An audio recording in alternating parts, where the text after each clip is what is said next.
Craftsman Days are here at Lowe's with big savings on the tools you need.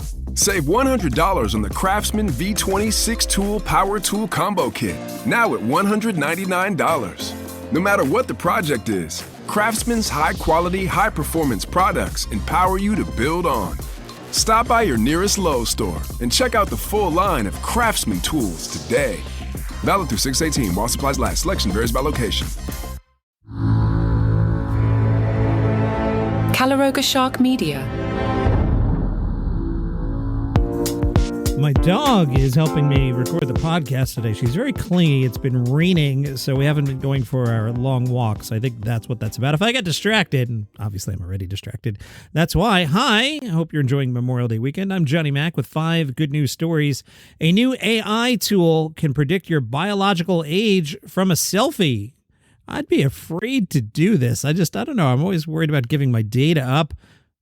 But we could trust the scientists at Mass General Brigham in Boston, right? They've developed an AI tool called Face Age. It's an algorithm designed to tell patients' biological age from a photo. Biological age is considered crucial in helping doctors determine the most appropriate therapy. For example, if a cancer patient is healthy enough to tolerate an aggressive treatment.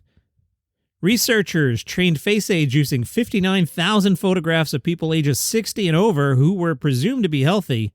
Most of the photos were publicly available on Wikipedia and the IMDb Internet Movie Database. Some came from UTK Face, a large-scale dataset with pictures of people from less than a year old to 116 years old.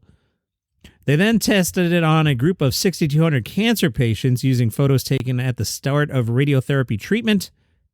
The algorithm determined when it came to their health, cancer patients were on average about 5 years older than their chronological age. The tool found that the older their faces looked, the worse their survival outlook. Using a photo alone, doctors guessed right 61% of the time. Given photos and clinical information on the patients, doctors were right about 74% of the time. Provided with face age and medical chart information, the doctor's accuracy reached 80%. Here's a fun one. Remember actor Wilford Brimley, who looked like super old even when he was young? The developers had Face Age look at photos of Paul Rudd and Wilford Brimley when they were each 50. The algorithm thought Paul Rudd was 43. For Wilford Brimley, 69. Brimley did live to be 85, though. He looked 60 for about 40 years. Hey, good news for Harvard Law School. They had a copy of the Magna Carta. It turned out to be a real one. That's right, a manuscript once considered an unofficial copy of the Magna Carta is now believed to be a genuine version and, quote, one of the world's most valuable documents. Harvard acquired this thing in 1946 for $27.50. It was tucked away in the library. Everyone was like, yeah, it's a copy, whatever. Professor David Carpenter from King's College London began analyzing it after seeing digitized images of it on the website. He explains, it is the last Magna Carta, and it deserves celebration, not as some mere copy stained and faded, but as an original of one of the most significant documents in world constitutional history, a cornerstone of freedoms past, present, and yet to be won. According to Harvard, document HLS MS 172 was acquired in 1946. Was described in an auction catalog as a copy made in 1327, somewhat rubbed and damp-stained.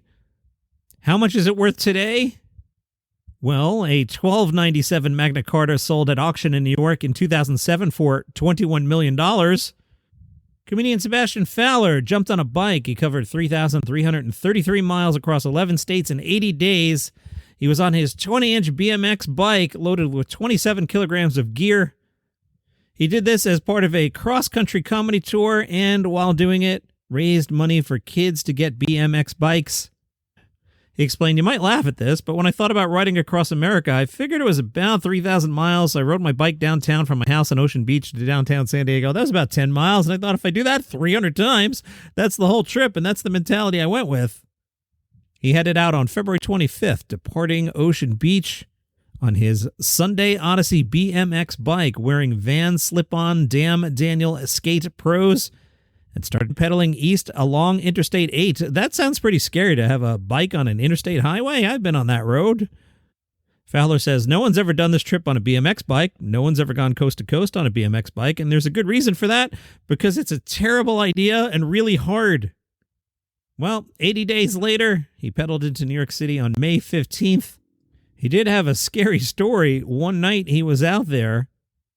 4 pairs of green eyes tracked him from the roadside. They were mountain lions. He said, I pulled my knife out and just started screaming like a madman.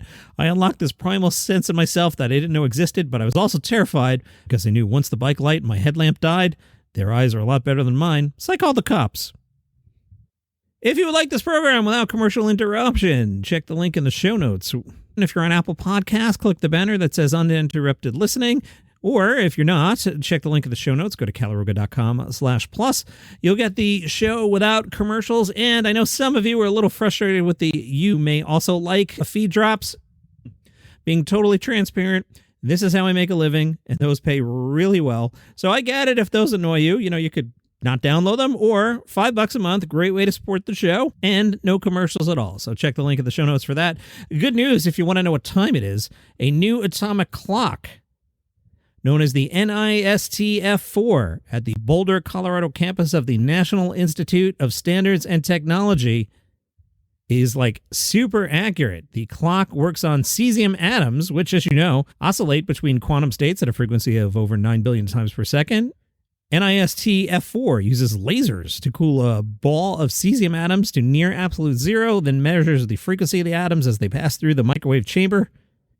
As they rise and fall like water in a fountain, the atoms oscillate, ticking more than 9 billion times per second. How accurate is it? Scientists say if this clock started running 100 million years ago, it would be off by less than a second. And we've got another loose kangaroo. I don't know what's going out in there in America. If you've got a kangaroo as a pet, they apparently escape a lot. Irwin, the pet kangaroo, got loose last fall in Colorado. He was young at the time, and he hopped into a bag similar to a mother kangaroo's pouch. Last week, Irwin got out again. He's got bigger. The cop said that bag technique wasn't going to work. How did they catch the kangaroo? Well, Officer Shane, described as a farm boy with animal handling experience, cornered Irwin the kangaroo near a house, snuck up close to him, and grabbed him. He carried the kangaroo to a police truck's backseat and shut the door. Irwin was taken home to his family. They're not sure how Irwin got out, but the kangaroo's now 2, and kangaroo experts tell us by age 4 or 5, kangaroos can grow taller than most men and will weigh 200 pounds. They can hop much faster than a person runs, and they have a powerful kick. So keep an eye on your kangaroos. And those are your 5 good news stories for today. All right, have a good one.